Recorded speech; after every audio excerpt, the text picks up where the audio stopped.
Right, Thank you. well, it's a couple of minutes past 2, so we better get moving, haven't we, Margaret? Shall I Yeah, get going? let's get started. Okay, well, I'll just make you a very, very quick welcome. So I'm Deborah Wilson-David, and Vivian Francis, who you can see there, is co-chairing with me this afternoon. Welcome, welcome all of you to this afternoon. Before we get going, I'd like to ask our chair, Margaret, if she'd like to make a few opening comments. Okay, thank you. Thank you so much, Deborah. Firstly, I would like to thank everyone who is joining us this afternoon, particularly our guests from, I think we could probably see the 4 corners of the world, so that's fantastic. We had a fascinating, interesting, thought-provoking and inspiring morning, I think we would all say, where I think we probably have all come away feeling that sense of we've all gone through so much, and we probably still have quite a lot still to do.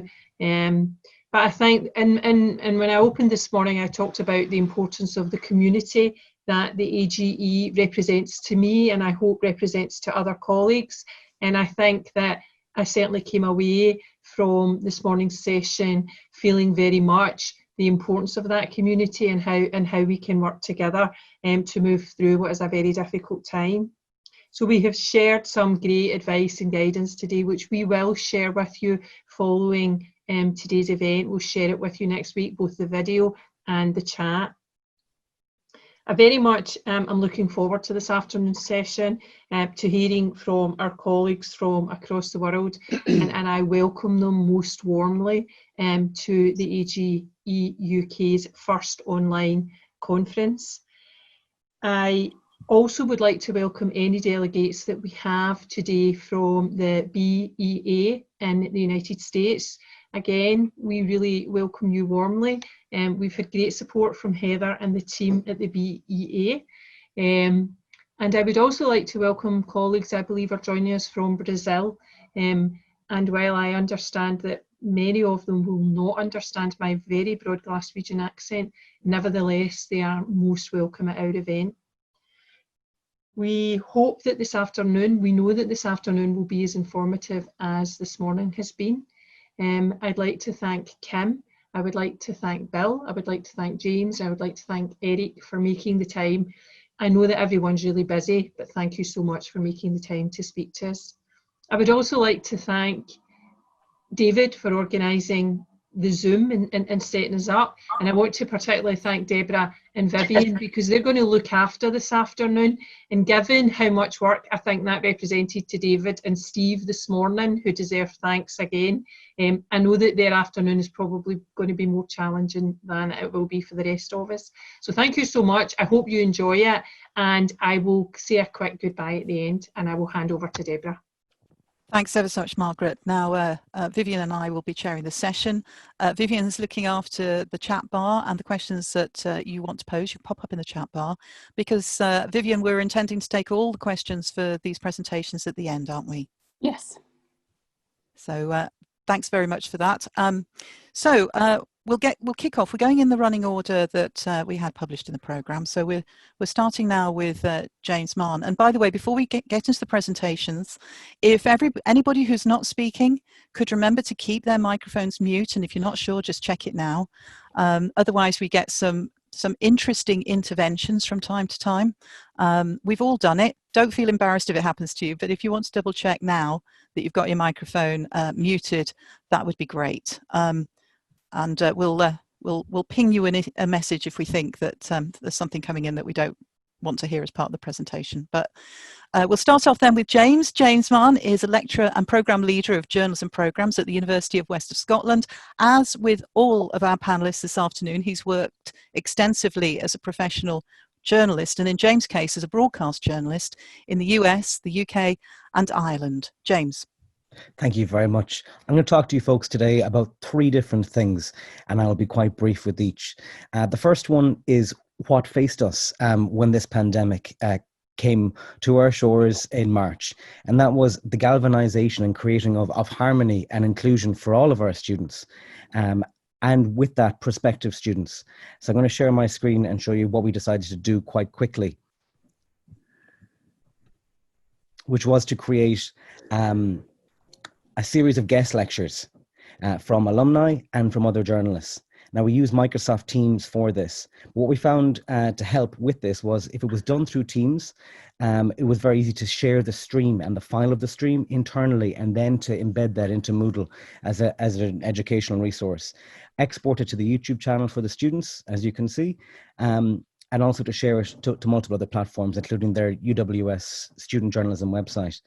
What Teams did allow as well was for prospective students who were looking to come from college, who are currently in college, looking to transfer to our university. They were able to be included in these sessions to get a feel and a flavour for what it would be like to attend university.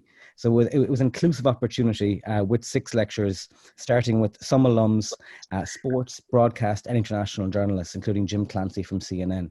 That's something that if you haven't already tried, it is great to offer folks an opportunity, and Teams allows the flexibility to have multiple email addresses, and also the students to feel part of kind of a virtual guest lecture environment.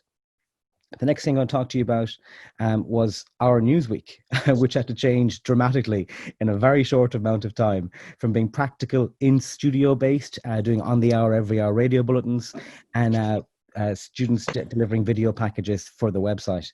Instead, they had to go remote. They were all in their dormitories or at home. And that, I suppose, changed the shift of what we saw as journalism and what they were creating, including a lot more user-generated content. I'm just going to show you a quick example of a story that was created by one of our master's students, which is Maya Boland. Hopefully you can see. A lot of the interviews were done through Facebook audio calls, through Skype calls, including this one through SoundCloud, where she opened up Audacity and hit record. I think there's someone in the kitchen somewhere moving around.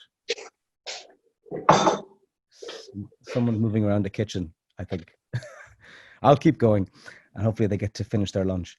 So Maya did a series of interviews remotely, like all the students throughout their Newsweek. Some audio, some video. And what we found the simplest way for them to gather content was often through their iPhones, using iPhone screen recording, which you can see here. And that's something that they were very comfortable with. But we also looked at different platforms. Some use Skype, some use Facebook video calls, some used a screen recording app on the phone, on their Apple devices, and some used Google.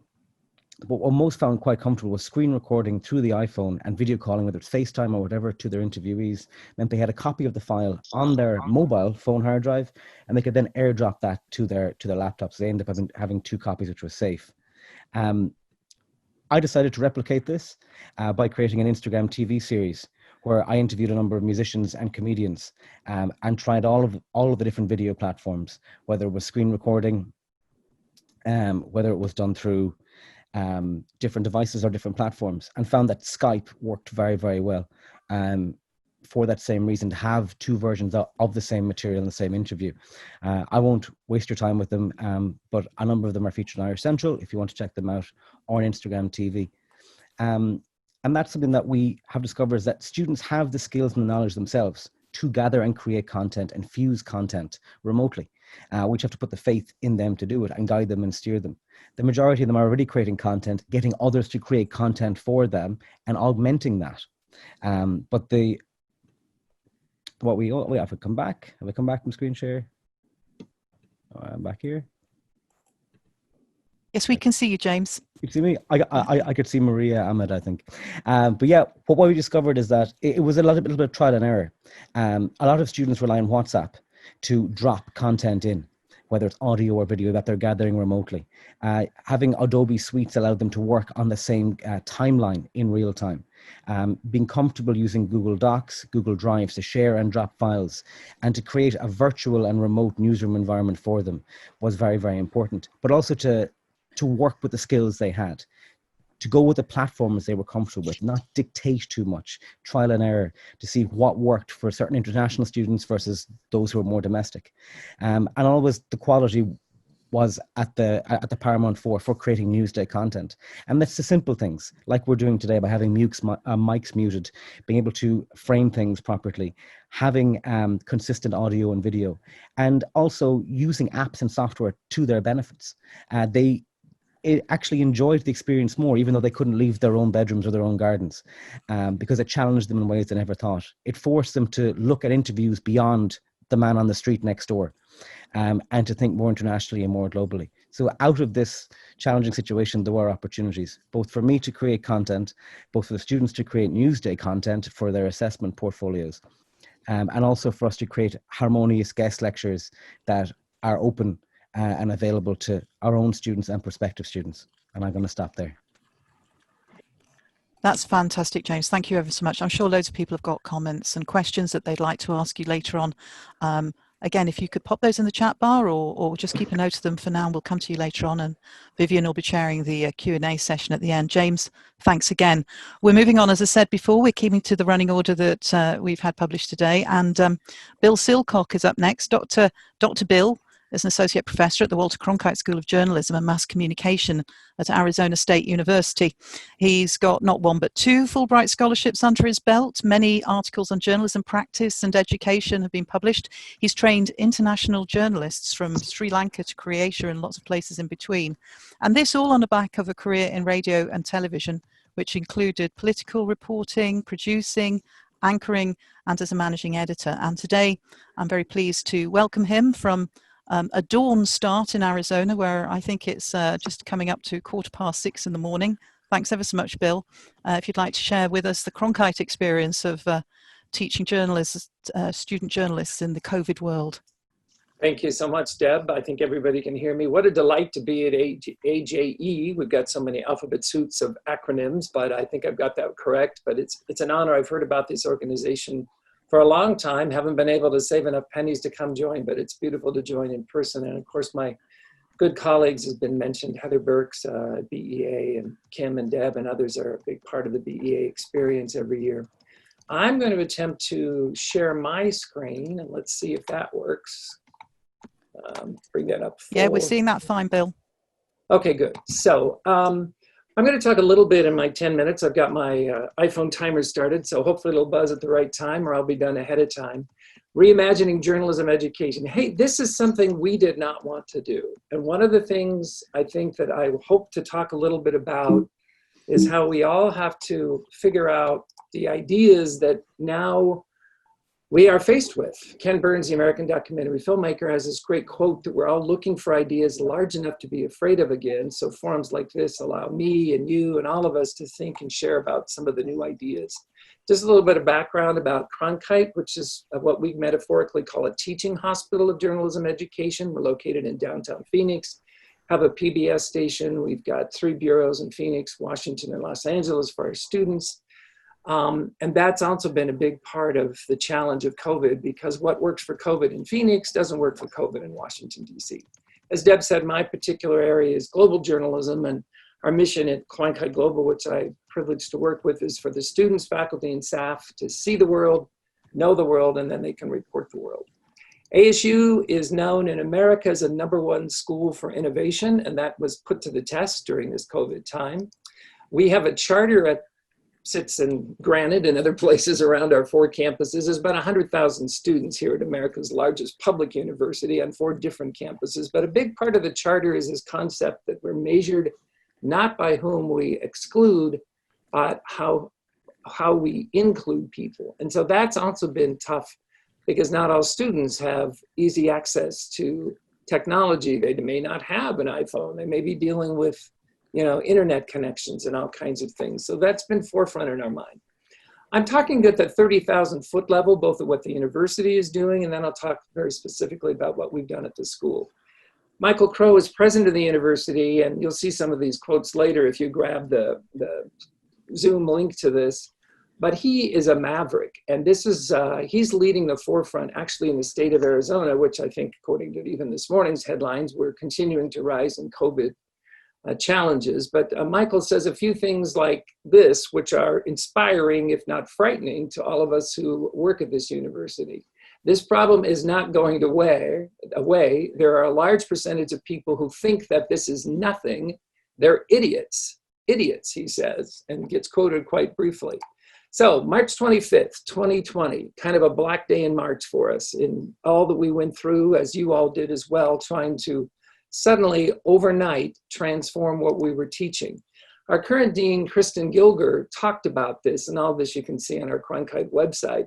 But in about 3 days, 124 faculty members teaching 193 in-person classes literally had to transform all of that to a virtual online platform so that by Monday morning, we didn't skip a beat. That was to the credit of some of our other associate deans, like Rebecca Blatt, and the people who don't get enough attention in all of this, the great folks that we call it CSIT, but it's your IT department, because without them and everything that they've helped us maneuver, we wouldn't be here today. Faculty members have reacted. Susan Lasovich, who's been to London with myself on Study Abroad a couple of times, there's a picture of her doing a big jump at Trooping the Colors from a few years ago. Sadly, we didn't have Trooping the Colors. You did in a different way, as I saw last weekend. But Susan wrote an op-ed piece in our local newspaper, and she talked about this experience of transforming the classroom. And she said at first she was terrified, but by the end she was thriving and found new ways to reach out to her students. We've chronicled what we've done with coronavirus and Cronkite. We have a program called Cronkite News, which appears on Arizona PBS. So we had to transform how we do that. Even the platforms for the software for the producing of the newscast had to be remotely controlled. It's literally been a nightmare, but we've worked through it over the 3 months, I guess we're deep into it, and now we're ready for fall. So here's a statement from our provost, Mark Searle. One of the challenges that we face is, of course, universities in America get lots of tuition dollars from international students. International students are not always necessarily coming back, in part because many of the US embassies around the world are still closed. They can't get their visas, or their governments aren't letting them fly. So we have had to suddenly figure out how we're going to teach in this new online world. ASU has done that through what they call 3 different ways of teaching. And I'm not going to get into the deep weeds of this. You can see it on the website. But what I want to talk most about is how we're getting ready to come back for the fall and something called ASU Sync. So what this simply means, as you can see from the graphics on the screen, when we start teaching August 20th, desk will be 6 feet apart. Some of the students will be with us live in the classroom. Some of the students will be watching on Zoom, as you can kind of see this Zoom wall up here. And then so that it's fair to everybody, we'll switch. So maybe if it's a Tuesday, Thursday class, on Tuesday, half the class is there live in person, on Thursday, and then the other half is on Zoom, and then it switches. Now, what about the students who, for health reasons, their parents are frightened, or they simply just don't want to move back to Phoenix because they're not sure if there's going to be a second wave, and they're currently a Cronkite student in Illinois? They can stay home and be in Group D and do absolutely everything online. So that's a little bit of how we're kind of doing it, coming down from the university. And there's websites I can show you links to, lots of online training. Slack has become the buzzword that we now use. Everybody's on Slack, yet another new technology platform to use. But that's how the students are communicating. That's how we as faculty are communicating. I wish I had bought stock in Zoom 2 years ago, but I didn't. Okay, so last thing I want to talk about, taking care of ourselves. How are we ever going to reach the students who actually can probably handle this maybe better than some of us baby boomers? But stress levels are going through the roof. Faculty, many of them have never taught remotely before. In fact, many of them told me, I'm going to retire before I ever have to teach online. No, you're not. Suddenly you're deep in the on-live swimming pool. And, really, some of us treading water, some of us doing breaststroke, some of us, winning Olympic gold medals with what they can do online. So it's interesting. We had an experience also that I want to talk about in my I think I got 2 minutes left. America, as you know from the headlines, is going through lots of other things besides COVID. We have a presidential election, and just like 1968, we feel like we're right back in time. Mark Twain says, history doesn't repeat itself, it rhymes. I feel like we're in the rhyming moments of history, which is sad and tragic with the racial tension and unrest. We had a meeting last week with our Association of Black Student Journalists. It was Zoom bombed. I had never been in a room that had been Zoom bombed. I'd heard about it. Suddenly they took over the screen. There was pornography. There was racial epithets. To the credit of those students, they survived and thrived. They got us all off. We got logged back in. now with a password. So, you know, I've seen firsthand what Zoom bombing is. I never understood it before, but the students are thriving in this. The faculty is trying to catch up with them. Some best practices to think about. We thought early on when we started doing this, we need to offer lots of things for students that would help them deal with coping. So it was April, it was Poetry Month. One thing I did is said, let's get together and talk about our favorite music albums, which is really poetry and music, right? You know, Bob Dylan or Van Morrison songs. Only 6 people showed up. What did we learn from that and some of the other things? People had Zoomitis. They became Zoom zombies. They did not want to go on another Zoom and hear Bill or anybody else talk about anything else. They'd rather be on Netflix or on What's Up with their phone, TikTok, some other social media platform.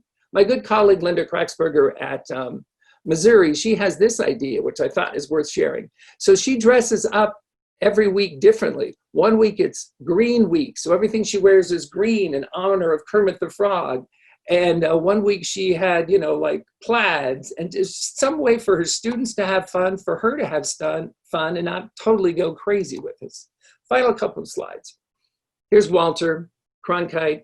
Every August he would go on his beautiful yacht up and down the Atlantic seaboards from Martha's Vineyard, you know, all the way down to Florida sometimes.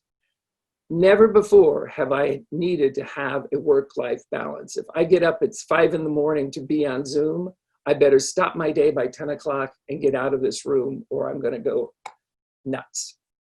Finally, this is serious, and I think it's hard for us to understand, but it came home yesterday when I saw on Facebook one of our faculty members who is very isolated on purpose, believes she may have some of the symptoms. So lots of people are rushing to her aid. She's not hospitalized yet, but perhaps some of you and your lives have been touched by this with family or friends or colleagues.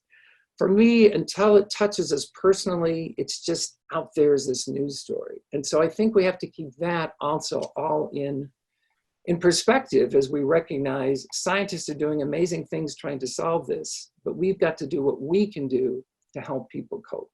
I'll close with Hubert Humphrey, since we were talking about the 1960s. He ran for president in '68, didn't win. A guy named Richard Milhouse Nixon did win. But Humphrey said, life's unfairness is not irrevocable. We can help balance the scales for our others, if not for always for ourselves. And that's what I feel like our task is to do, is to figure out how we can balance these scales of technology and mindfulness and still deliver the most amazing education in the most critical time in the history of the world. Thanks very much. Look forward to some questions later on. Bill, thank you so much. That was really interesting, and I could see from the chat bar that some questions are coming up, which we'll be directing at you at the end when all of our speakers have completed their sessions. So thank you again very much for that. So we'll move on now to Kim. Professor Kim Fox, Professor of Practice at the Department of Journalism and Mass Communication at the American University in Cairo. Kim's professional background is in the US radio industry in a range of stations across Ohio and in New York State. And today she'll be focusing on mobile audio and remote recording options for teaching audio production. Kim. Yes, thank you, Deb, and thank you everyone for the invitation. I appreciate it. I am going to talk about my audio production class, where we produce a variety of, sorry, I was trying to get it into presentation mode. We produce a variety of audio projects throughout the semester. So with that in mind, we had a typical semester on tap to do about 6 audio projects, lasting sometimes between 2 weeks, 4 weeks, and then a big project at the end called the audio feature. So imagine in February, 6 weeks, what do we say now, BC, it was everything before coronavirus. And what were we doing? So luckily for us, we had 6 weeks under our belts, so that in that time we were working on these weekly podcasts. It's just a roundtable discussion where students are in small groups of 3, and they're just having a conversation about arts and entertainment, science and technology, and education and sports. It's designed to help them get comfortable with being in the studio and hearing their voice and being able to sort of speak in an ad-lib way and just be really conversational and not so much formal. We were also able to produce a project called a Nat Sounds project, That's when I'm trying to get students used to listening to what's going on in the environment, as well as to get out there and gather good quality audio. And of course, then trying to also help them figure out how to use that kind of audio in their projects. So having those two assignments under our belt was really helpful. The Nat Sounds exercise turns into an essay, so they are doing some script writing as well. But most importantly, they were able to get their hands on some editing skills using Adobe Audition. That's what we are using as the classroom DAW. And of course, they're able to work on their narration. So those were two key components that really worked in our favor before the lockdown began. I would like to also sort of set up things for the lockdown because something really unusual happened prior to our lockdown. We had a really bad storm in Cairo. It rained for a day and a half, which is extremely unusual, and it was really heavy. So the university was already prepared to shut down for a day. Another point of reference is our work week is Sunday through Thursday. So we had the Thursday off for this big storm, which was followed by the lockdown. The students went on spring break for a week, which was moved, and then we started the online teaching. So the students were already nervous because of the storm. Again, this was something that is very, very unexpected and unusual for this region. So they had that along with the COVID and the lockdown. So it was a lot of layers that was a little daunting for the students and actually some of the faculty as well. Another part of the course is working with quizzes, trying to make sure students are listening. And this comes in a couple of ways. The class sessions usually begin with listening to a specific piece of audio, but there are also some weekly reading and listening quizzes to ensure that the students are listening to pieces. Obviously, we all know, I'm assuming most of you know, that we're working with audio, and in order to be a good producer, you should also be someone who listens to a lot of material. So those are also some good points because as we're leading into the COVID teaching period, the students needed to have a foundation. And this will be interesting as we move to the fall as well. But that foundation was really helpful for us having these parameters in place. So the assignment that we were working on, the first full assignment that we were working on during the COVID crisis was our audio diary project. This is also interesting because it is a project that is organically a mobile audio project. And it comes under the hashtag of AUC Diaries. It's something that we've been doing for 3 years, and it's documenting student life both on and off campus. With this in mind, the students had already had a little bit of instruction in terms of using their mobile device as a recording device to capture these snippets in their life. I call this assignment Snapchat for audio because we want these little pieces and then we're going to stitch them together with some narration to build a longer narrative. So the students were a little bit more comfortable with this assignment. Most interesting is now we have an archive of what is student life like when they are in the COVID crisis. So now we have a bit of an archive of that, which is really nice. But ideally, it would have been some on-campus activity married with some off-campus activity. So this assignment for me was really easier to execute. We had the same pretty much process of they're gathering their audio clips from around their home in this case, or their neighborhoods if they were going out for any evening activities or outdoor activities. But I should also mention that it was also Ramadan. So we had a lot of layers going on for us, and it was pretty overwhelming and daunting at times.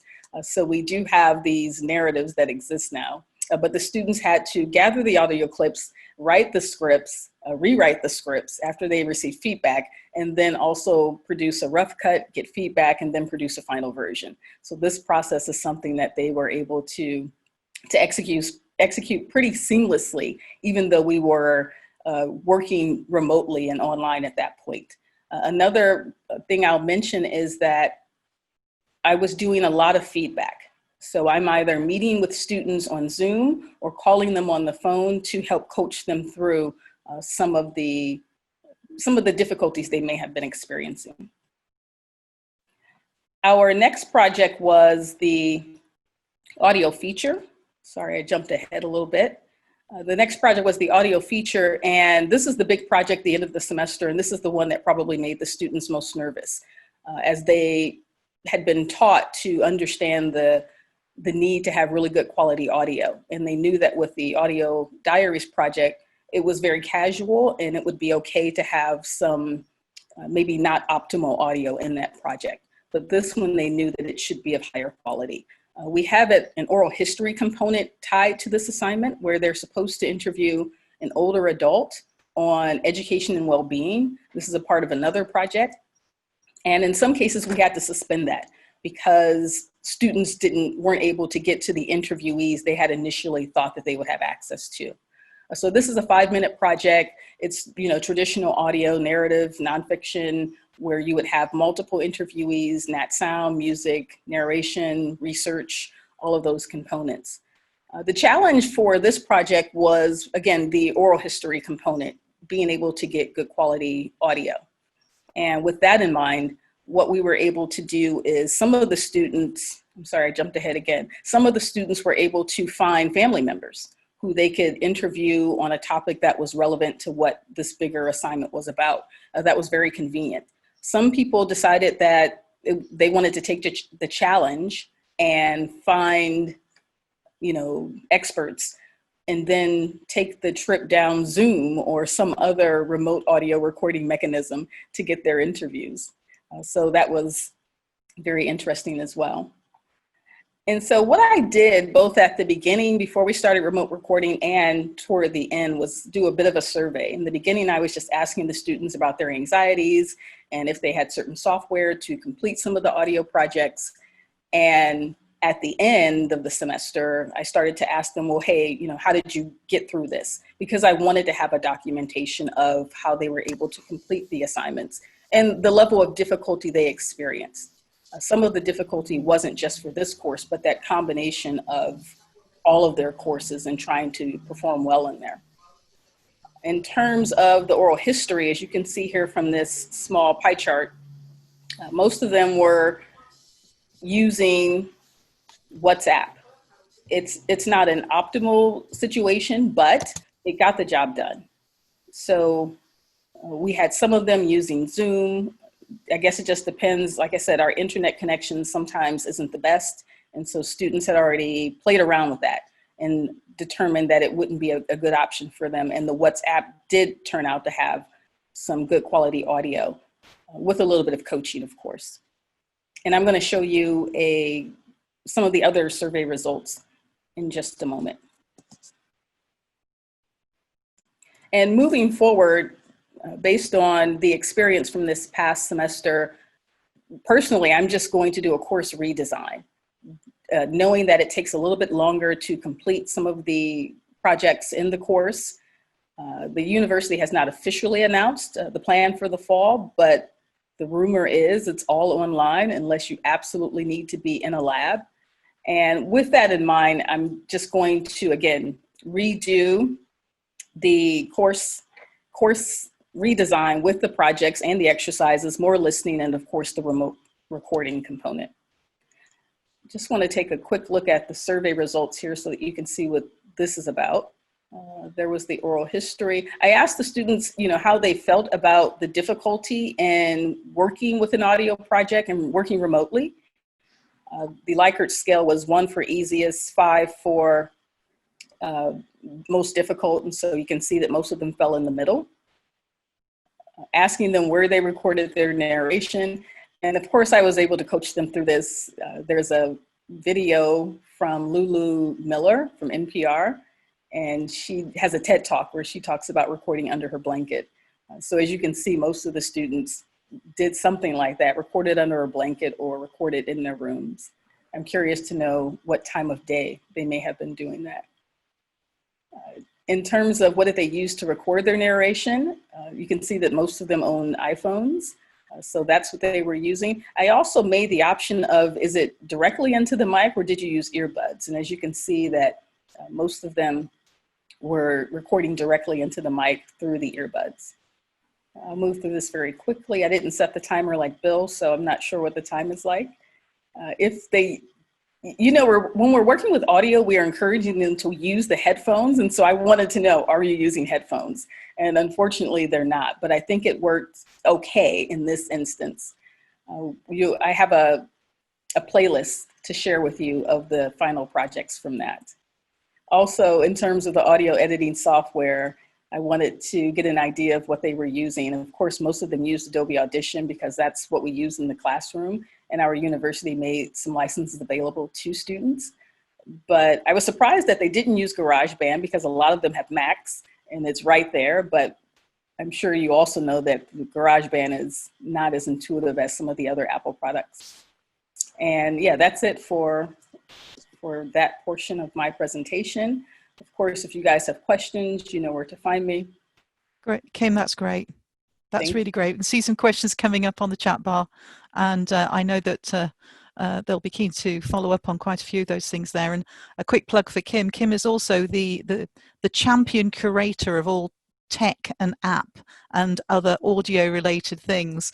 I've nicked so many ideas from Kim, as well as our other panelists this afternoon. Kim's really go-to person. Now, Bill shared his email earlier on. Our other panelists might want to do the same. So if people don't get the chance to ask all the questions that they want to today, they can pick up with the individual panelists after the event. But of course, this is being recorded. The chat is also going to be saved as well, and we will have that available via the AJE. Kim, thanks again. Moving on now to our final panelist of the afternoon, it's Eric. Eric Nahn is the Assistant Director of the Institut Pratique du Journalisme. How's that, Eric? Sounds that's good. at Dauphine PSL University in Paris. Sorry, terrible accent.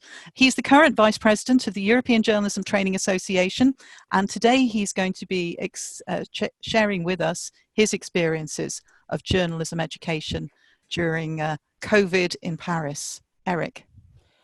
Hi, everyone. So first of all, I would like to apologize in advance for my accent, for all the mistakes I can do. It's one thing to talk with international person in English, and another thing entirely to talk before in front of English people. So sorry, and sorry for all the fault you're gonna hear or read. First of all, the presentation will be, I hope, quick.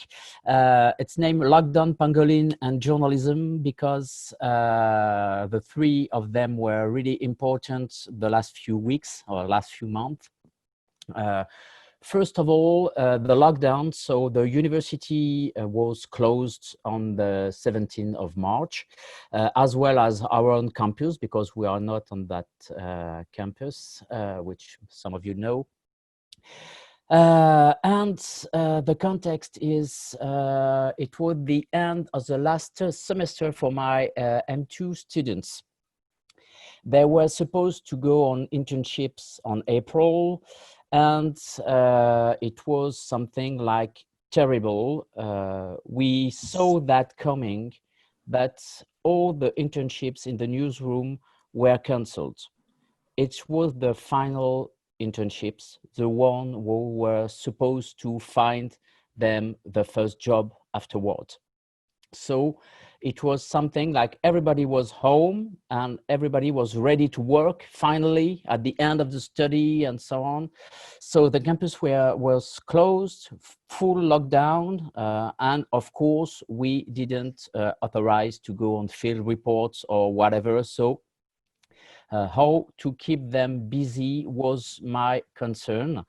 It was all about avoiding doing nothing at home. There was no courses left, so I invented one, and I made lots of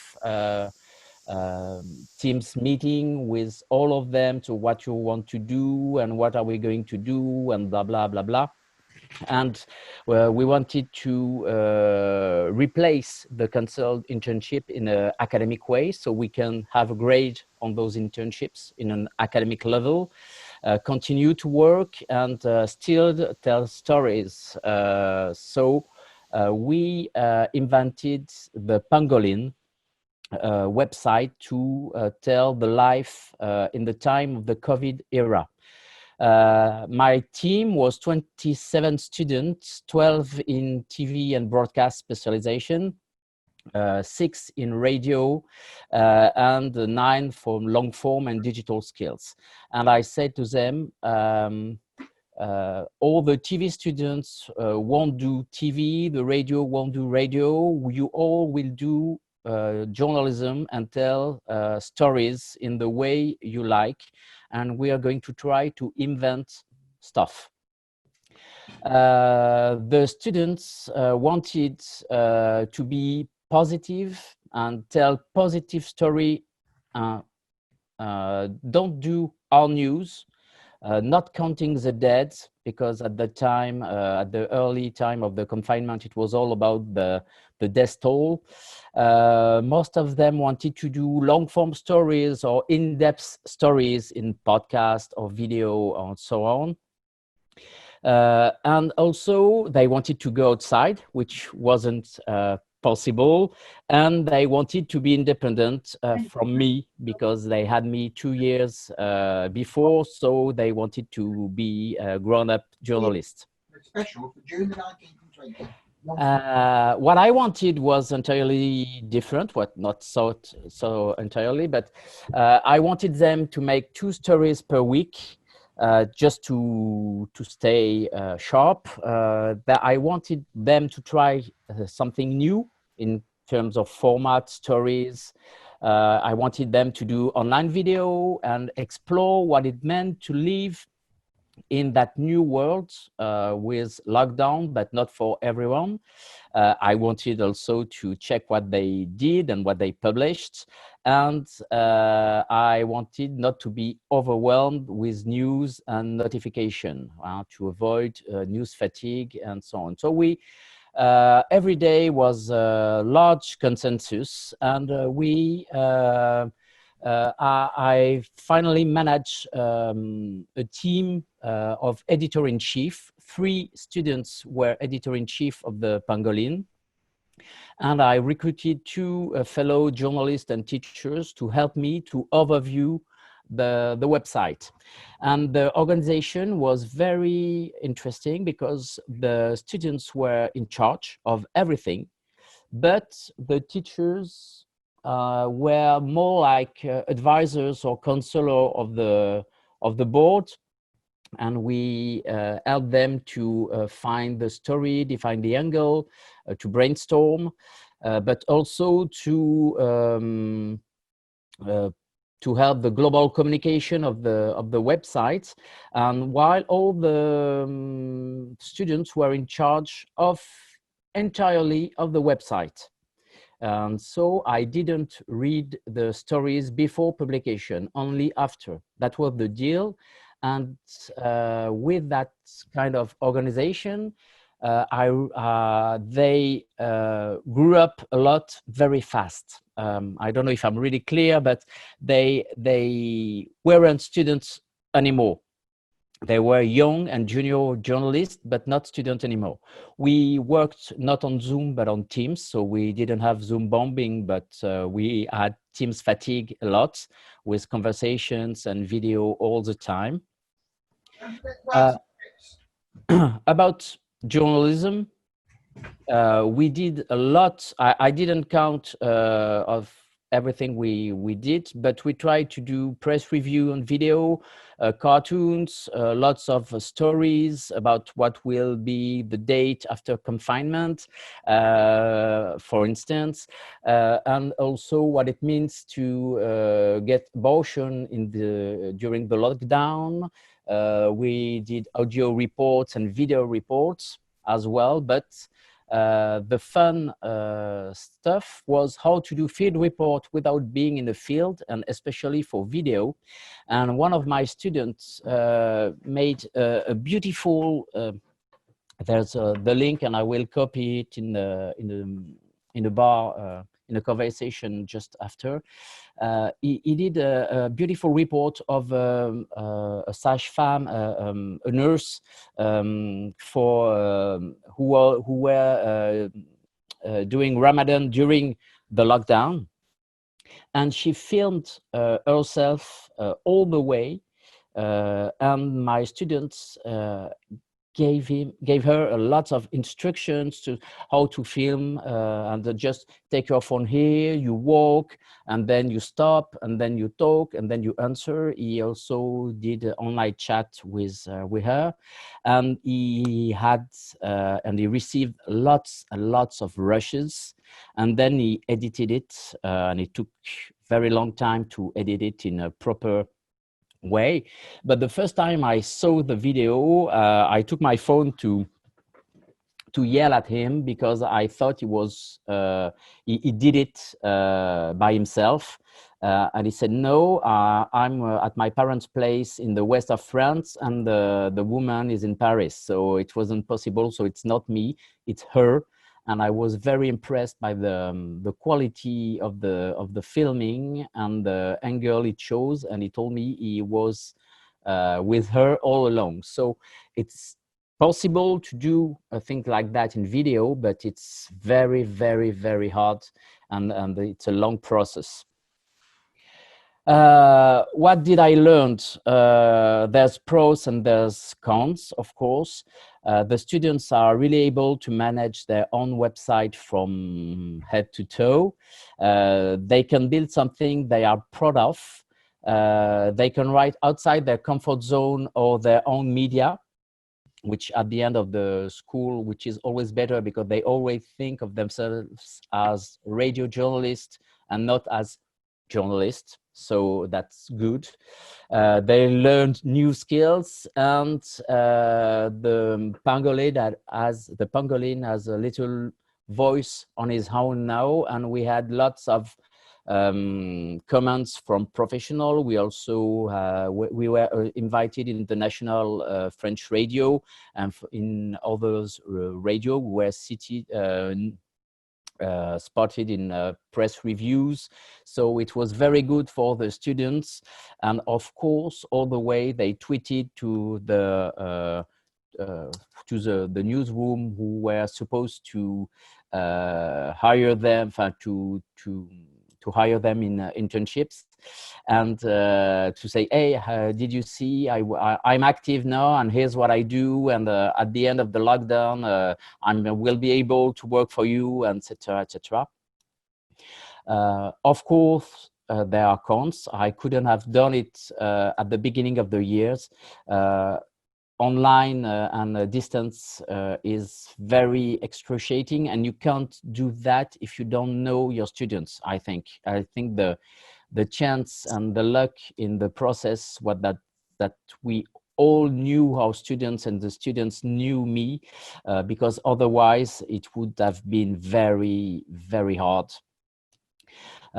It's hard for the students to be innovative in a time of crisis, where they wanted to do classic and formal stories. So we had to push them very, very high. And of course, I lost 2 or 3 students in the process. There were reluctant, they didn't believe in the project, or have better to do, or sometimes bad connections, bad Wi-Fi, etc.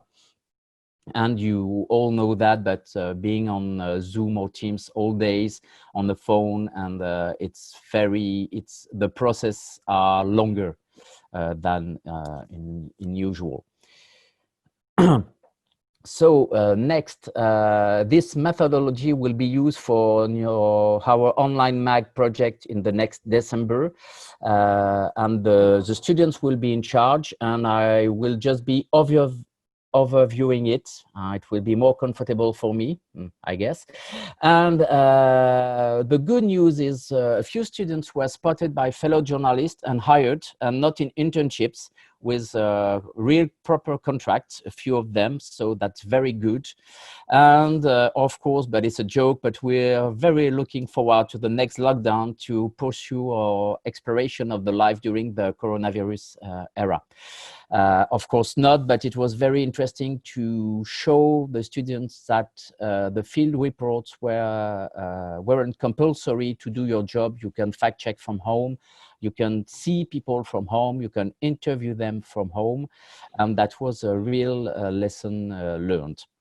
So thank you for your attention, and sorry again for all the mistakes, but I guess you got the point. Thank you. Eric, thank you very much. And you'll see in the chat bar, there's a number of people saying you have no need to apologize. Thank you very much indeed. That was fascinating. We have so many overlaps right across Egypt, France, the US in our concerns. There are many questions that have come through now. May I bring back in, thank you again, Eric, may I bring back in Vivian, who is going to be handling the Q&A session. And I'm glad to see we've got over half an hour to discuss issues that have been coming up in the chat bar and that will occur to everybody as they've been listening to what's been going on. Vivian, can I bring you in now? Thank you, Deborah. Thank you to the panel. That was really interesting.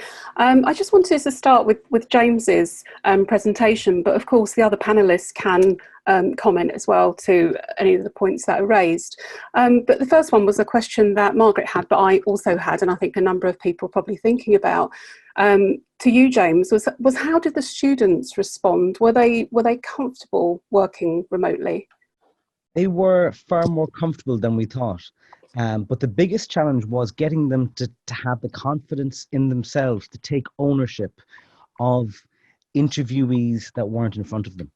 So to tell someone, hey, move that laptop, move that phone, move the plant behind you, make sure the lighting is okay, that they're actually more confident if the person's right in front of them than they are through a screen.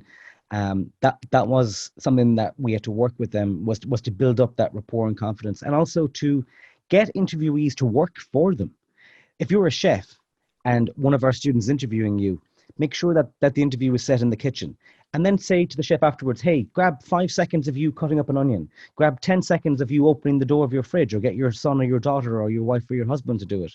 Give us 5 or 6 user-generated content mobile journalism clips so we can then augment and weave that around your remote video interview. And then once they got the hang of it and the confidence of telling the interviewees what they wanted through a screen, not just in person, the quality went up. I think that's, in a way, we have to take some of the positives, and you can see that we're adding that extra layer of communication skills by, forcing them to work in this way. So I wanted to go to Ted. You had a question. I mean, there were several questions around how you worked with students in different locations, for example, China, and that issue of working with Zoom. Ted, did you want to ask your question? Yeah, no, thanks so much. That's a large financial concern for our universities. How do we maintain these bodies in these programs? But it's also one about how do we create the communities. And our university at Lancaster, we've decided to use Teams, and that's a mandate. And I think it's kind of cruddy that we allow administrations to tell us what to do when we're all pretty able to make our own decisions.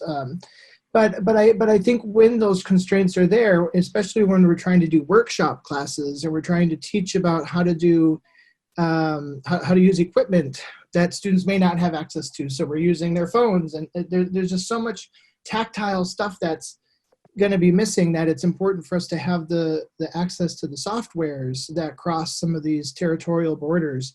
And I know none of us have the answers. So it was kind of just one throwing that out there. My other comment, and I'll leave it at this, is, I understand and appreciate Bill and other people's comments about taking care of ourselves, but we can't take care of ourselves if we're not united in protecting people who are vulnerable at our institutions, recognizing that all of us on this call are vulnerable to mental health, physical health, and we need to stand united with our unions to hold to account the powers that be in these moments of asking us to do labor that we're not necessarily getting paid for, with skills that we don't have. So those were my 2 comments. One, how do we handle the technology over territorial, political, and economic borders, right? And 2, how do we maintain ourselves through uniting? Thank you, Ted. The issue of staff wellbeing comes a bit later on, so could we address that a bit later in the discussion? I just wanted to bring in Alan, who had another question around the use of technology and in different countries. Alan, do you want to make your point? Alan, have you remembered to unmute yourself? That's something else we tend to do, forget to mute, forget to unmute. Or Rachel. Rachel had the same question as well. Rachel, do you want to make the question?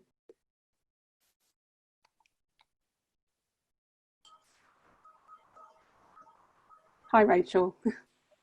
Hi, I've unmuted myself, but what question was that? It was the question around the use of Zoom and China. It was linked to James's, Yeah, well, basically, we've been hearing actually from our lecturers who do lecture in China. I've only got 1 or 2 students in China that essentially we've actually banned Zoom because of the Zoom bombing, but if we're teaching in China, we're allowed to use it because actually it's the one thing that the Chinese students can use.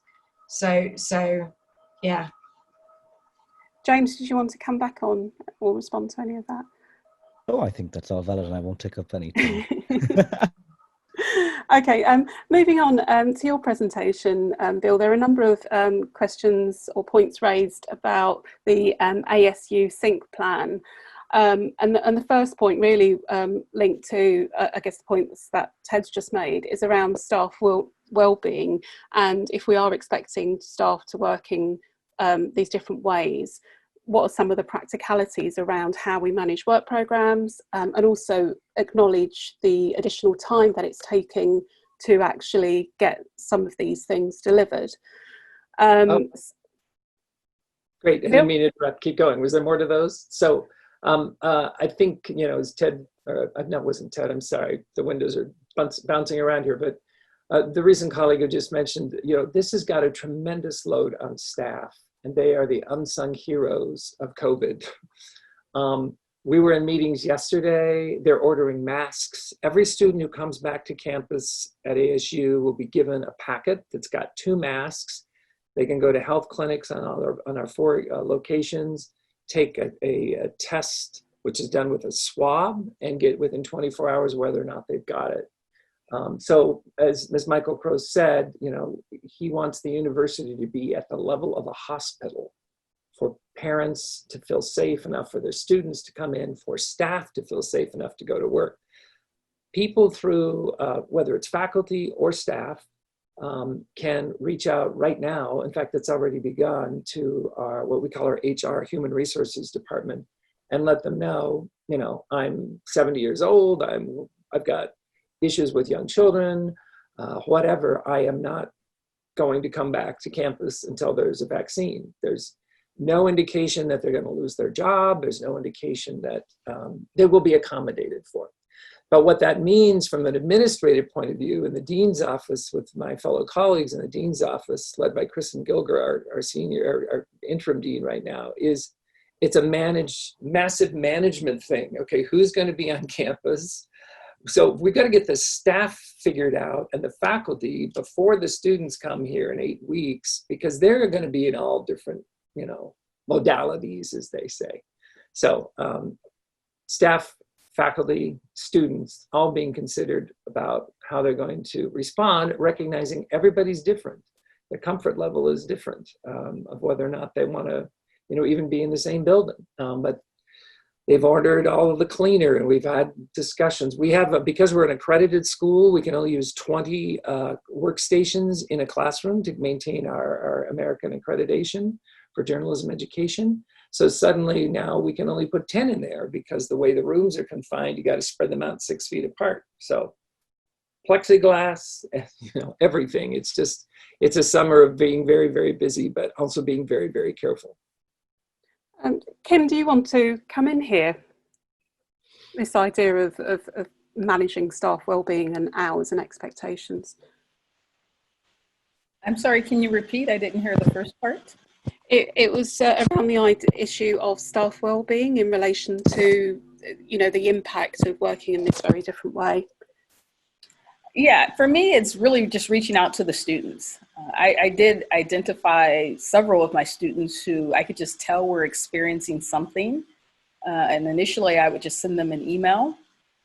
For those who didn't respond to the email, I do a survey at the beginning of the semester where I ask them for their phone number in the event that I need to call them. So some of them I just cold called them to ask them how they're doing.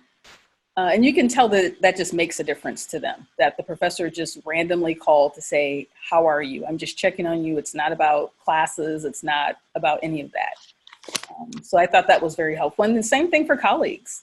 You know, people, knowing that colleagues live alone, it's very nice to have that network or someone to sort of check in and have a phone call. And even if it's 5 or 10 minutes, it really makes a difference. Thank you. Becky, could I come to you next with the question you asked earlier? It was about whether the ASU sync plan had been trialled yet. And the point you made is, having been teaching online this term, you would find it quite difficult to teach in person and online simultaneously. Yes, I mean, it was just what I said, really. I'm finding that online teaching is quite different from teaching in person. You do it differently. And I can't imagine doing both at once. I would feel that if I had the students in the classroom, I would probably end up reverting to teaching it live to them in a way that wouldn't necessarily be helpful to the people who were listening on the screen, and might actually make them feel even more kind of excluded. I don't know. Yeah. I can't imagine doing it. So I was interested in whether it's actually been tried or whether it's an idea. We're starting July 1. We have a summer session class. And so one of our classes that teaches photojournalism, which is also unique because it's a very technical, where's the f-stop on the camera kind of class. We'll be doing that. Half the students will be in person, half the students will be online. So we're actually rolling out at the journalism school at Cronkite to try to figure out best practices. On the website, which I gave you the link to, ASU has a vast number of smarter people than I am thinking about what those are like. But on a personal note, it's going to be hard. One of the things I'm going to require all my students to do, I teach 110 students in a freshman principles of journalism and history class. I'm going to make everybody has to be like you all are now, smiling back at me. Nobody can put up an icon of Snoopy the dog or what their favorite rap artist, because they want to hide and stay in their bed while they're listening to their class. They can do that if they want, but hopefully they'll just shoot themselves live from up here. I don't care what's going on down below, but if I can't see their eyes, I can't engage with them. Now it's very difficult, even as I look around the screen. Like when you do a live class, you can read the room pretty quickly, especially if they're smaller groups, like a skills class of 20 students, figuring out who's bored, who's not. You can walk around, you can do lots of pedagogical things to keep people engaged. Very tough, even as I look at 5 by 20, I guess 25 people I'm seeing on the screen to see if I've engaged all of you. I mean, that's hard. But chat allows a wonderful thing that I think is a miracle in teaching. A lot of students who may be called or falsely labeled introverted actually have a lot of smart ideas, but they're just not the people who want to raise their hand in the classroom. They will say a lot in chat, and a lot of, I think, new learning is going to take place in chat. So I, as a teacher, got to think about when I'm preparing a lesson, what am I going to do? What am I going to feed the chat room? And how am I also going to make sure that I don't ignore the chat room? This has been a great example. Thank you for modeling this for us, Vivian and Deb, because what you're doing in modeling and moderating the chat is really important to keep this all engaged. So I'm probably going to have a teaching assistant or let students rotate to kind of monitor the chat wall and feed it back to me as a teacher. But I've never yet done it where I'm teaching a screen, live 20, maybe 30 desks out here, and behind me is a massive video wall with another 50 people behind it. I'm not sure how I'm going to do that yet. Probably lots of music and hopefully a few dumb jokes to get some people humor to stay engaged. Thank you for that. Ivana, you had a point that you wanted to make here. Can I come to you next? Yes, I'm here. It's just that the University of Granada in Spain, they released a study. It's not applied to university students, but to children in fundamental schools. But what they calculate is the number of interaction. Even if you have just around 20 students inside a classroom, at the end of 2 days for the teacher, for the lecturer in this case, it will mean that we will have around more than 800 cross contacts, considering the people that these students are going to have contact with, which is kind of very risky. most of the lectures are more probably to be at risk than the students themselves, in the sense that we are older and we have health issues sometimes and so on.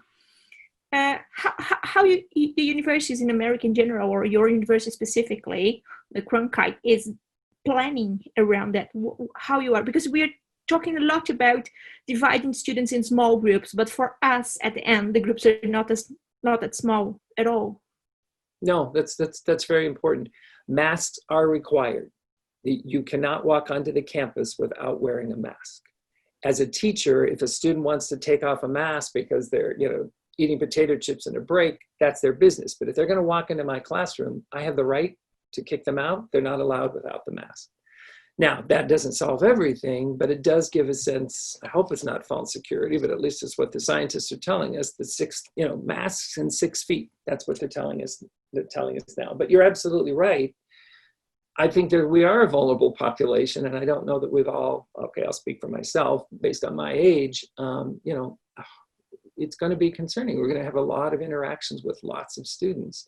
But even in the elevators, I haven't been in the building yet. I've only been in the building once in 3 months, but some people have been in the building. The elevator, which used to cram 25 people in it, has little red, only 4 people can go on that elevator, and people have to walk in and literally stand on this red thing on the ground to make them be distanced. So we'll see how it works. I think the biggest challenge is going to be the first week. People are going to be euphoric. They're back with humans. They're not mediated through Zoom. And they're going to want to run up and hug people or touch people or just laugh. And that's probably the most dangerous part is that very first time, even when I'm back with my colleagues. So it's going to take a lot of discipline. And respect. I have to have a lot of respect for colleagues who are just choosing not to teach in person at all until the vaccine comes. And respect for the students. I think as a faculty member with a new group of students, I have to make sure I'm not having any built-in prejudice because that student decided to stay in Oklahoma and take classes there rather than come in person and be with us in the fall. Well, so what? But I just have to be aware of some inherent potential biases, even in how as I teach them, as how I approach them. I appreciated Kim's idea. I think a lot of reaching out through social media on phones to contact them is important. It's also a little dangerous because, where's the transparency? How much into a student's life are we supposed to get? I'm talking too much, but I'm saying, do I become Facebook friends with all of them so I can see on their Facebook wall whether or not they're freaking out of this stuff? No, but I got to figure out some way to have a communication feedback to me so that I know I can do my job with them. Thank you. Some really important points that I think we're going to have to come back to. And also I can see the chat, there's some really excellent points being made in the chat. Deborah, I don't know if at the end if you wanted to sort of pull out a couple of them.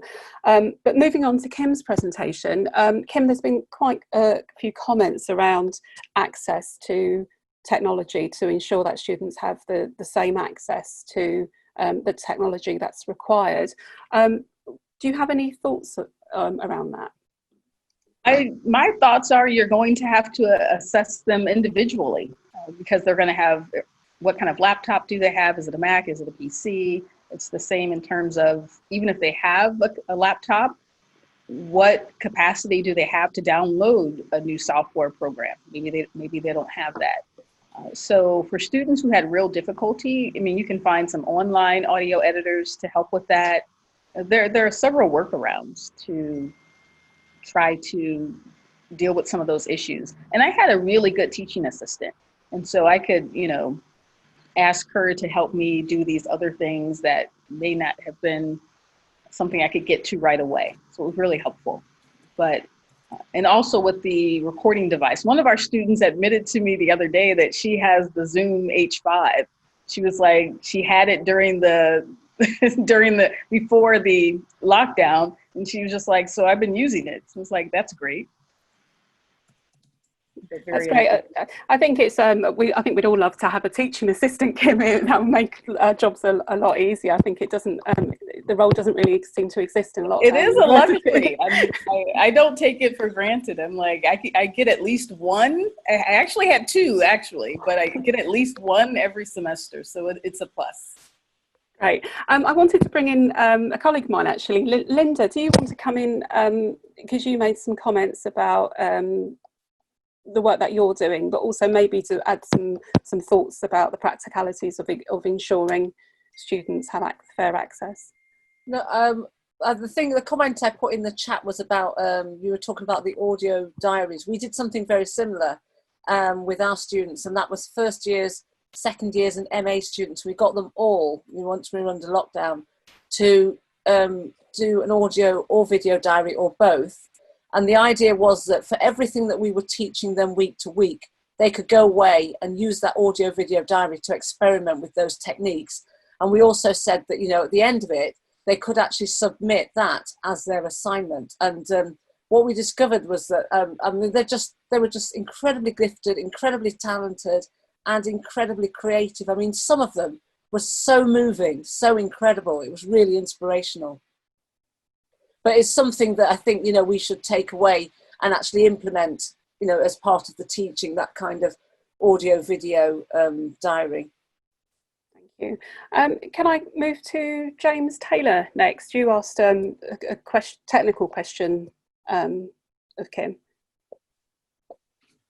Hello there. Yes. I teach audio recording and editing on postgraduate journalism courses at Cardiff University, both international and home students. And what we found lately is a lot of students are asking questions around post-production process to try and clean up some of the audio so that they get a nice polished feel to it, same as they would do if they were in the radio studio in one-to-one circumstances. I've given them some tips based off of my background as an audio engineer, but is there anything that you tend to tell the students, or are you even expecting them to go through some post-production? I definitely expect them to go through some post-production. I try to add that as a part of the process. There is a tool, I'm not sure you know of it, called Auphonic, AUPHONIC. I mean, it does a good enough job in the cleanup so that if they're not tech savvy and they don't understand, EQ and things like that, and they're already overwhelmed with other things and other technicalities. So that's one tool that I use to try to alleviate the anxiety of doing the post-production. Thank you. Thanks, Kim. There was also just one quick point. That was a question around use of Anchor. Have you tried Anchor with your students? This came from Jenny Keane. I haven't used Anchor, and I have some reasons for that, and I'm going to leave it at that. I don't want to say anything really bad about the tool. It's not something that I would like to use at this point. And maybe it comes from, does Anchor own your content or not? And other intricacies. But yeah, it's an easy tool to use. And so I think that's why some people default to it. Thank you. Moving on to your presentation, Eric. John Murphy, you had a question or a point to make around the university management of how we're moving forward and how we're being expected to work. John's actually gone, Vivian. Oh, has he? Yeah, okay. He just left a message in the chat. Okay, so John's question was the university management worried about the legal and ethical risks of letting students control the output without a staff moderator? No, they didn't, because they weren't aware in the current mess of the continuing all the courses online for the L1, L2, L3 and M1 program. So I took the risk, and I overviewed every stories afterwards before we nailed all the angles and all the sources. Then I relied on the students. The students were also overviewed by the fellow editors-in-chief, who were very nasty and very, picking all the details, because they knew if they let something out, they were gonna be, it will be there, they would be in front. So I told them that the president of the university was responsible in the end, but if something goes wrong, I would jump out of my job and quit. So we didn't had any problem, and sometimes the story wasn't exactly what was in the in the brief, but all the information were always very accurate. So everything that's online is okay, and if something was problematic, and I would have I was still an administrator of the website, or I would have erased the post. But it was not before it would have been published, then erased. Do you think you'll continue to have that freedom moving forward, or do you think the university will kind of catch up and be more aware of what's going on? I think that we are in a trust relationships with the president of the university. We are a small department, only 100 students in M1 and M2, and 50 in M1 and 50 in M2. So they know that we manage, and I don't think we will have a lot of trouble with that. There was another question, and I've just deleted the person's name, but so I'll just ask the question. It was just around, you were talking about the importance of knowing students, and the question was just, do you have any advice for those that will be taking first years, who obviously we won't have an opportunity to get to know, just in terms of how you can build that relationship? I read all the comments on the topics, and I worry as you. I think like I'll do like Kim did with her students, and what I did with mine, that calling them, and what I do, taking a coffee break with them when they're at the school. But if they're not, I will just talk to chat and talk about me, so they will talk about them. And sometimes make some a drink after the job, but by Zoom, I don't know, a Pictionary, whatever, but something to know them, so we can work properly when it's time to work. So I really don't know, or I'm gonna do in September, October, if I have a new batch of students that I don't know, but I'm sure we will do I don't know, online games or whatever, to just to get to know each other, and just that I'm just not I will bring my kids or whatever, but just so they don't see me as the bad teacher or just a teacher. It's one of those things, as former journalists and educators, we always find a way. That's what we do. Deborah, I don't know if you picked up on any of the points made in the chat, because that I've missed that you want to make. I'm sure you've caught all the main ones, Vivian. I mean, I've been trying to skim through the main things. I mean, I think everybody's very appreciative of all the tips and the resources that everybody shared. And I know Kim and Eric and Bill, I don't know if you've done it, James, have shared their emails so people can get in contact with them directly. We've had lots of lovely comments. Bill says that he'd love to be in your class, Kim. I think many of us would like to be as well, and love to be in other people's classes as well. I mean, I've seen a few comments coming up, which is something that's very close to my heart, about inclusivity and about accessibility as well. I mean, inclusivity, we're very, very much concerned about those students. We've been relying on so many to be able to work from home.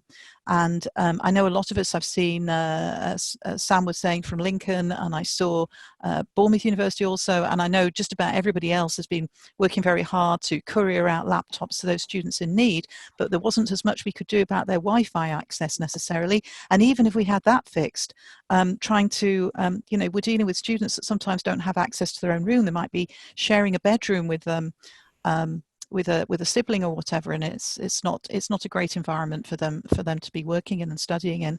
So there's that. And I could see Barbara was saying inclusivity also the biggest issue in Brazil, which I think is really interesting. And I don't know if Barbara wants to say anything more about that, and pitch in as well. And then the resourcing issues. And again, I've seen a few comments on that, which I think are really relevant. Resourcing issues. We are all going to take a financial hit. Now, I talk as somebody who handles the budget for my department. And I'm seeing a cut in my budget. I've still got one, but I'm going to have to work really hard to prioritize with my colleagues as to what we might need more of in this new environment we're going into in the autumn. And I was just wondering if our panelists might have any thoughts on that and any considerations that they've had about accessibility and inclusivity and resourcing. And I also saw that Margaret had a hand up. Sorry, Margaret. Can I quickly ask a question? And it's a question to the panelists, but also a question more generally to colleagues. And it's around the nature of the stories that we tell now, and how do we reach those untold stories when we are still working in quite isolated ways. And it just concerns me that there will be stories that won't be told because they're too difficult to find, and often these are the stories we most need to tell. And I'm just wondering if people are thinking about that. I think it's a very interesting point, especially with those who are vulnerable in society. So, for example, victims of domestic violence or abuse who have stories that need to be told. In many cases, this pandemic has made them more isolated from support, but also from the opportunities and avenues to share their story, tell their story, and raise awareness. So you're right. You know, there are stories that won't get the attention or have the platforms to reach out. Others, there may be opportunities where possibly younger people who have stories that want to express themselves, who are tech literate and are confident in these mediums, may reach out when they wouldn't have before, who would have been in the opposite, would have been hesitant to speak to someone in person or even over the phone, but are happy to send a WhatsApp or a DM and a tweet. I think that stories are, it's a fair warning, and thank you for bringing that up. I think the stories are out there. I think we have to teach students how to be better curators and be willing to go to places where they may not be comfortable. I'm not talking physical, I'm talking into social media spaces. There's a heck of a lot going on TikTok. And I think a lot of stories could be generated or started there, and you could curate some of that and then go to a Zoom interview if you can build a relationship of trust with the source and talk about it. But, you know, and that's why we have to, as I think has been demonstrated by the great colleagues that I've been part of here, you know, we have to empower our students. They know where the stories are. They know how to get them. Our ability is to help them manage help them give feedback to what kinds of questions you should ask, protecting them, empowering them, letting their voices be heard. This has become especially critical in the Black Lives Movement here in the United States and the protests that are on the streets outside the Cronkite building. So again, that layered on top of COVID, or and we have an election coming. So it's a crazy time to be in America. Maybe I should move to England. It's always a crazy time. Crazy. But no, Margaret, it's a very good point, and we have to be really careful. I think that we're not missing those stories, and sadly, we probably are. But we have a Howard Center for Investigative Journalism at Cronkite, and hopefully some of our good investigative professors and their students can dig deep to find those stories. I'll address the question that Deborah mentioned about accessibility. Zoom has a feature where it will generate a transcript, and it does it pretty quickly. Of course, like most of the AI transcripts, it needs some cleaning up, but I think that helps out a little bit in terms of if you can't do real-time closed caption, for example. But I think there are some tools out there that might do something like that as well. Yeah, thanks for that, Kim. Eric, what about Paris? What's the situation in France right now? Well, it's interesting times to be in France, I guess. The lockdown is over, and now it's all about demonstration. Of course, this is French, so there are always strikes and demonstration, but this time it gets nasty and ugly. We have lots of black blocs who are infiltrating demonstration of nurses and doctors because they want to get their wages up and have more budget from the state for them. They were demonstrating before the crisis, BC, like Kim said, but now they pursue their demonstration and the strikes. It's not very interesting. That a huge economic crisis striking down every point of economy, especially tourism and media. And all the media are downsizing. Emmanuel Macron, the president, is not at the top of his popularity, of course, and there are lots of demonstration and people are just rambling around, and lots of fake news on the WhatsApp groups and everywhere, and lots of disinformation from the far right movements and the far left movements, as we call them now. So it's very hard to say how it goes in France. It's very messy and there's lots of noise all the time. So there's something pumping on Twitter and you spend 1 hour to just to know the pure fact. So it's strange. Yeah, I mean, are you going to find resourcing issues as well going into the new academic year? We already have lots of, but of course we are gonna. The change was in the recruitment of the new students, the M1 students. We did all our interview by Zoom. And we took this year some students with the highest academics and the ones who were willing to fight. Because I told my students that one of the quality of the good journalist today is to know how to fight and how to fight back, which is not very, I'm not happy to say that, but we need fighters. And not teddy bears, like, oh, poor thing, and etc. And then they are spinned by every lobby you can find. And we have people who are aware that most of the people they're going to have in front of them are not telling the truth. I know I'm depressing, but I should see more people now. You know what? I mean, it's... Vivian, have we got any more pressing questions we need to come to? Because I know we're going to be running very close to running out of time and we're going to need to wrap this up. And it is the nature of this kind of symposium or conference on these subjects at this time that we're going to be raising more questions than answers. But I've been seeing people on the chat who've been posting that we're pulling together extra groups, pulling together resources. And I know Margaret for the AJE is going to be making sure that we all bring together for the AJE members as many resources and as much help as we possibly can. So Vivian, any more pressing questions that we need to get asked now? No, I was just having a scan through. I don't think so. There's just a lot of really good suggestions and resources. So yeah, we will take the conversations forward. That's brilliant. Thank you, Vivian. And thank you very, very much to everybody who's contributed, everybody who's asked questions, and particularly my personal thanks to Bill and to James and to Kim and to Eric for being part of what we were talking about this afternoon. Your input's been amazing. What you've shared has been incredible. And I'll wrap it up there and hand it back to our chair and president, Margaret Hughes.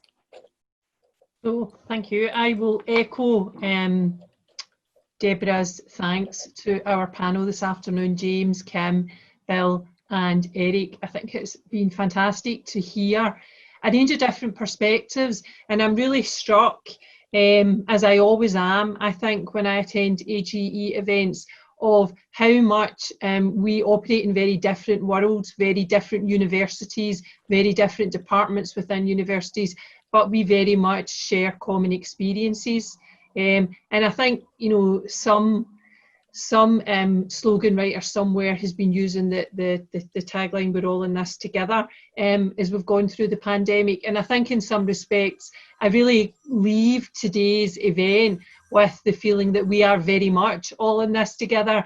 But actually the word that keeps coming up, and it came up this morning and it's come up this afternoon, is community, and that sense of us being a community. And even from the chat, and as Deb has just said, people joining together to form different communities within our larger community, I think is probably one of the best things that has come out of today. So really all that remains is to thank me, well, of course we should thank me, but to thank Deborah and Vivian for handling this so well. I would agree with Bill's comment earlier that when you have lots of people involved, you really do need a few people moderating it and managing it. So thank you so much to Deborah and Vivian for doing that so well this afternoon, and to David and Steve for doing that this morning.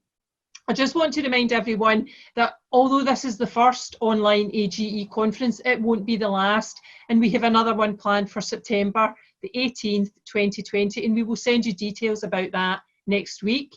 And we are looking for you to contribute to our event. So any ideas you have, please share them with us.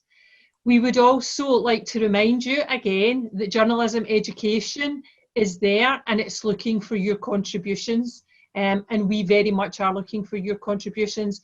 I've included to our members details of this in the last few newsletters, and I will send it out again. But certainly we would like to see more of your work, and there's certainly lots that's been discussed today that I think would be worthy of inclusion in the journal, so please bear that in mind. I would like to thank everybody who's spoken today. I think we would all agree, I've had so many messages on my phone and on email today just saying how much people have enjoyed the event, and I have to say it has gone so much better than I could have hoped for, so thank you so much. Thanks as always to the committee for being as supportive as always. And I just have to throw in here, we actually have, and she is a very welcome guest, Dr. Deirdre O'Neill joining us this afternoon, and it's really fabulous to see her there, and I'm sure everyone agrees and lots of people are waving at her. So we hope that we can meet again in person soon. And we very much hope that you found today useful. Thank you everyone who's attended. If we were actually in person today, it would have been 2 of the biggest AJE conferences that we would ever have hosted. And I very much hope that that's testament to the work that the AJE has been doing. So thank you. I think David can tell me, he's set this up until maybe 4 o'clock. So people are welcome to stay on and chat. And we will see you again in September, but you will hear from us next week. We will send the links to both recordings, and we will send the chat so that people can get the links that they may have perhaps missed. So thank you and have a fantastic weekend.